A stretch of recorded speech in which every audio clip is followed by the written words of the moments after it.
Hello everyone, this is Neeti Lakra. Welcome back to my YouTube channel Bitku the Cutie. So first of all, I would like to thank all of you who are watching me. Keep watching me, and if you are new in this channel, please subscribe it to see more videos.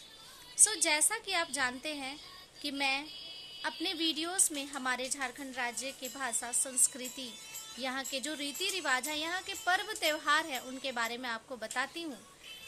चलिए आज मैं आपको सरहुल के बारे में नागपुरी भाषा में 2 line बताती हूँ।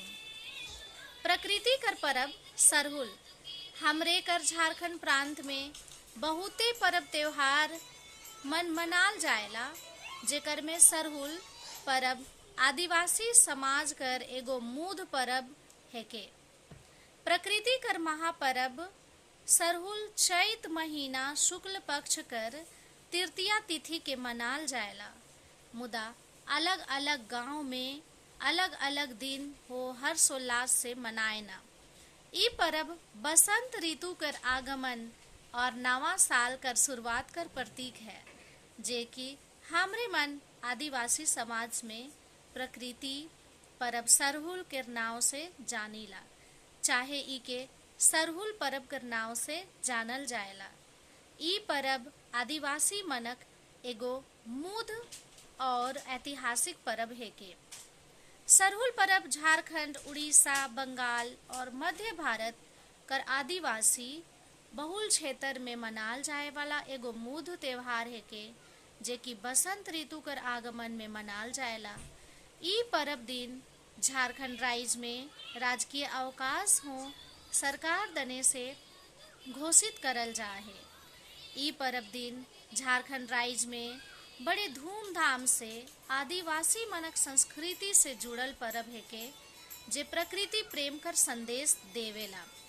सरहुल परब में आदिवासी समुदाय परंपरागत व विधि विधान से प्रकृति कर सेवा आराधना करेना। आदिवासी समाज सरई गाछ सरना ठाव में सरना माय कर पूजा अर्चना करेना या करल जाएला। सरना पूजा के विशेष रूप से आदिवासी समाज में गांव कर पहान पुजारी करेना। ई पावन परब में सरहुल पूजा कर मूल उद्देश्य है कि जल, जंगल और जमीन कर रक्षा से ही मनुष्य के शुद्ध वातावरण मिल सकेला और मिलेला। और आदिवासी समाज कर कहे आहे कि प्रकृति कर सेवा और पूजा ही हमरे कर संस्कृति है। जल, जंगल, जमीन कर रक्षा करे की हमरे कर परम कर्तव्य है। ई तैर हो पावन परब कर शुभ अवसर में आदिवासी समाज प्रकृति कर रक्षा करे कर संकल्प ले लेवाना, और ई परब में आदिवासी समाज एक दोसर के सरई के फूल भेंट करके बधाई देवाना और 9 बछर कर शुभारंभ कर कामना हो करैना। आदिवासी समाज कर माने का है कि सरहुल परब मनाल पाछे नवा फसल कर बौनी और गाछ बिरिछ कर नवा फल फूल पतई दतुन हो पर जोग करे चाहिए। सरहुल पूजा पाछे से आदिवासी समाज जुलूस निकसाय कर काम हो करेना, जे देखे तैर रहेला।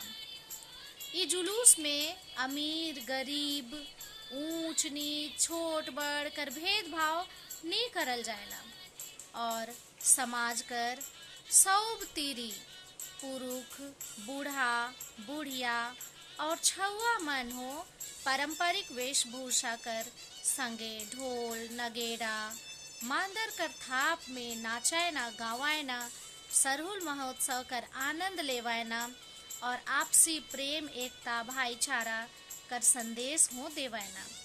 सरहुल और सरना धर्म आदिवासी समाज ई पावन और पवित्र धरती पृथ्वी में आदिकाल से हैं। आदिवासी समाज जे मन ई धरती में आदिकाल से रहते आवत हैं, ऊ मन आदिवासी कहायना, चाहे ऊ मन के आदिवासी कर संज्ञा देवल जाहे या कहल जाहे। आदिवासी समाज में लगभग 32 जनजाति हैं। आदिकाल से हमरे कर ई धरती जल जंगल और जमीन से भरल रहे। हमरे कर आदिवासी समाज बान जंगल में रहत रहें और उमन प्रकृति से प्रेम करत रहें। गछ बिरिछ प्राकृतिक संपदा कर रक्षा करे उमन कर जिंदगी कर परम कर्तव्य रहे। ई तैर आदिवासी समाज कर सभ्यता संस्कृति के विकास में प्रकृति के आराधना और गछ बिरिछ कर पूजा अर्चना रहे। ई बात हमरे कर आदिवासी मनक समाज में देखे के लिए भेटाएला। ई लखे हमरे मन कह सकीला कि जल जंगल और जमीन आदिवासी समाज कर धरोहर और एहे हमिन कर संस्कृति हो हके। आदिवासी समाज कर मूद परब सरहुल हेके जेकर में सरई सखुआ गज कर पूजा करल जाएला। सरहुल कर शाब्दिक अर्थ है सर अर्थात साल, गछ बिरिछ और हुल माने क्रांति। भारतीय समाज कर महाभारत काल में हो कौरव पांडव युद्ध में इकर उल्लेख करल जाहे। सरहुल समृद्धि कर हो प्रतीक है। सरहुल पूजा कर दौरान पहले ही से पहान व्रत रखे ना। पहान पूजा करे जाए दिन पहले नहाए धोआए के 3 गो घैला में पानी भर के सरना ठाव में रखे ना और सरई गाछ के अरवा सूता से बांधे ना।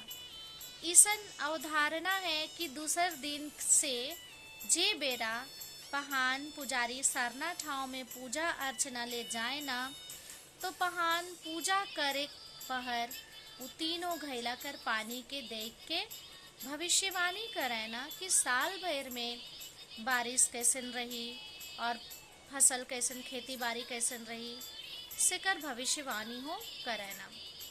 आगे कर संदेश अगला पार्ट में देवल जाई। सो मन के सुने के लिए बहुत बहुत धन्यवाद और चैनल में अगर नया है तो सब्सक्राइब कर ले। सो मन के धन्यवाद जोहार।